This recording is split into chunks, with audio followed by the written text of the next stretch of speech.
Guys, deluded, I'm back again. Do you remember before the World Cup started, I said to you people and I asked you, how do we pick a winner? Like, how is there a clear winner for this World Cup or favourites? Not even say a winner, we can't predict winners, but favourites. Because everybody looks poor. If you go on Spain, yeah, they're playing well, but there was things around their squad going into the tournament. Germany, obviously, they're reigning world champions and all them things.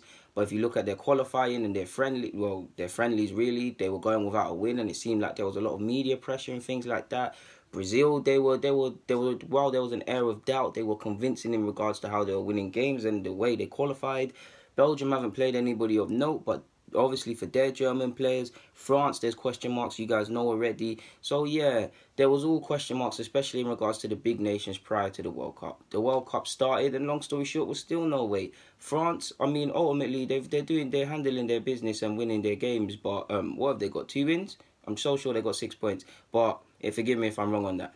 But they don't look convincing. It don't matter if they're playing 4-3-3 or 4-2-2 or any variation of the two. They don't look convincing. If you say they're 100% convincing, you're lying to yourself, in my opinion. There's no clear way of how they want to play. They've had the manager for 6-7 years, and he still doesn't look like that. There's still question marks, not to name drop Pogba because it annoys me, but question marks over the likes of Pogba, fullback, left back, a lot of question marks over everybody. So yeah, there's a lot of pressure. Spain, in terms of playing football, along with the Croatians and Mexicans, I'd probably say they've been playing the best football. But Spain, 4 points. Okay, a draw with Portugal, you'll take that 4 points. But they're still struggling to break sides down. And against the biggest, obviously we're seeing a theme of this competition. The smaller sides have done their homework and they're 10 times as hard to break down. Spain might find issues against the bigger sides or whatever, innit? So I'm not, while I agree with my own comment about how I like how Spain are playing and stuff, there's still an air of doubt. Germany, world champions, all of these things. But when you look beneath the hood, you're seeing the shock defeat against Mexico. You're seeing they almost lost to Sweden before, credit where due. Fantastic turnaround. Now they're on 3 points. They have to win their next game. But yeah, if you say they're really convincing in regards to how they're playing, in regards to the personnel, no. A lot of the generation of their players that came through in 010 and beyond, and just before that, haven't really impressed. Ozil, he hasn't been terrible, and you saw what's missing from Germany, similar to Arsenal. When you take a man out the side, there's question marks over him. Kroos has faced criticism, and he even was going to face a hell of criticism if they lost that game because he lost the ball.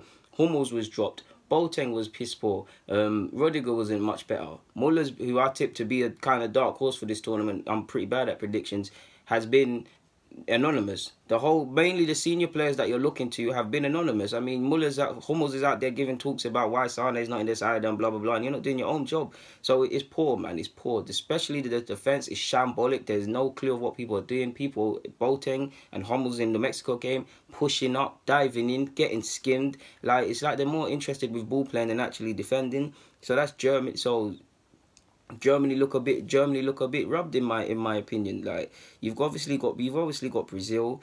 I mean Germany. I got so much to say. I'm going off topic. So you've seen Germany now. Germany could very well qualify, but did they convince?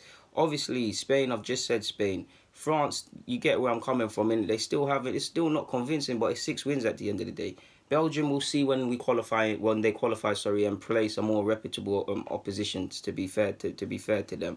So I mean, Panama and Tunisia, no disrespect to the either sides. Portugal, at the end of the day, are winning their games as well. They've got 6 points as well. Well, no, they ain't got 6 points. They got 4 points. How can they have 6? They got 4 points, but it's still an air of doubt about them. England, obviously, we need to wait to play more reputable nations as well. Argentina are just a shambles, so to say the least, which we already knew going into the tournament. They almost struggled to qualify for this damn tournament to begin with.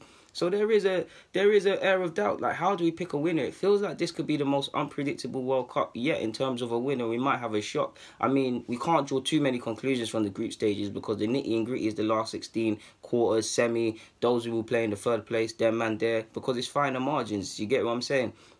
And some nations are skilled at navigating through that. But if we were going on the last 2 games that everybody's more or less played now, you'd probably say Mexico, Croatia have a great chance of winning this thing, to be fair with you. Like, it's the bigger nations need to step up. And I did tell you guys this. Not that it was any mad prediction. It's just, no, I don't care about that stuff. It's just I was looking at it pre-tournament and saying, how does this thing happen? Like, it feels like a shock could happen.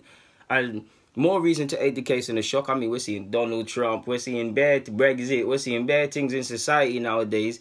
So surely this would be the time that one of a shocker or an outsider wins this competition, and it'd be a fantastic achievement, man. But yeah, man, that's for another day, anyways. Guys, Deluded, get in the comments, subscribe, and do the rest. Thank you very much for watching. Of course, I'm out.